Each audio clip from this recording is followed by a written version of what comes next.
ওমকারেশ্বরে যাওয়ার রাস্তায় পেয়েছিলাম একটা ছোট্ট হোটেল বলো ধাবা বলো, এখানে পেয়েছিলাম। খুব সুন্দর ফ্যামিলি রেস্টুরেন্ট টাইপের ছিল, খুব ভালো ছিল। আর তার থেকেও বড় ছিল এর বসার জায়গাটা, প্রায় অনেকটা বড়। আর যেরকম এখানে প্রচুর পরিমাণে ফ্যামিলি খাওয়া দাওয়া করছিল। সামনে একটা ছোট্ট বাচ্চাকে কি সুন্দর দেখো তলে বিছানা করে শুয়ে রেখেছে। আর এই স্টাফদের বিহেভিয়ারও খুব ভালো। খাবার অর্ডার করার 10 মিনিটের মধ্যে খাবার চলে আসে, সব থেকে হাইট ব্যাপার। 10 মিনিটেরও কমে চলে আসে খাবারে আমরা অর্ডার দিয়েছিলাম ফ্রাইড রাইস, তার সাথে ছিল পনির ভুজি আর বুন্দি কা রায়তা আর ছাঁচ। দেখেছো জায়গাটা কি সুন্দর, প্রত্যেকটা টেবিলে অনেক অনেক অনেক মানুষ। আর এই যে আমি বসে আছি।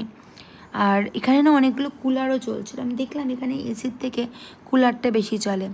খাবার দাওয়ার রেট খুব একটা বেশি ছিল বলে বলবো না, 200 থেকে 300, 200 থেকে 250 ম্যাক্সিমাম খাবারের রেট ছিল। আর সব থেকে ভালো ছিল সার্ভিস, প্রচণ্ড মানে কুইক সার্ভিস হচ্ছিলো এখানে, তাই প্রচুর পরিমাণে মানুষের ভিড়ও ছিল। আর এখানকার না সব কটা ধাবাই আমি দেখেছি প্রায় ভেজ, কারণ ম্যাক্সিমাম মানুষরা তো ওমকারেশ্বরে যাচ্ছে বা ফেরার পথে খাচ্ছে, তো এখানে মানুষ ভেজটাই প্রেফার বেশি করে।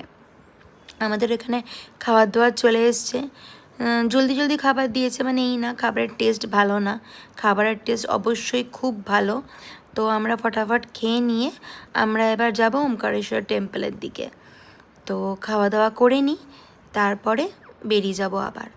বেরোনোর সময় ছোট্ট করে রেখে দিলাম এই পুরো হোটেলটার একটা লুকটা, বিশাল বড় জায়গা।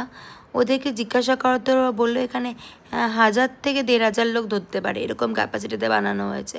আর এটা বিশেষ করে বিয়ে থাওয়া বা কারোর বড় বার্থডে পার্টিতেও ভাড়া দেওয়া হয়। খুব সুন্দর লাগলো আর ভীষণ পরিষ্কার, যেটা মেন দরকার।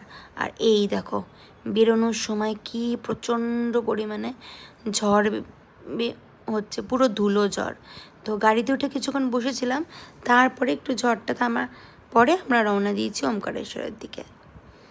তো চলো এবার ধীরে ধীরে ওমকারেশ্বরের দিকে যাওয়া যাক।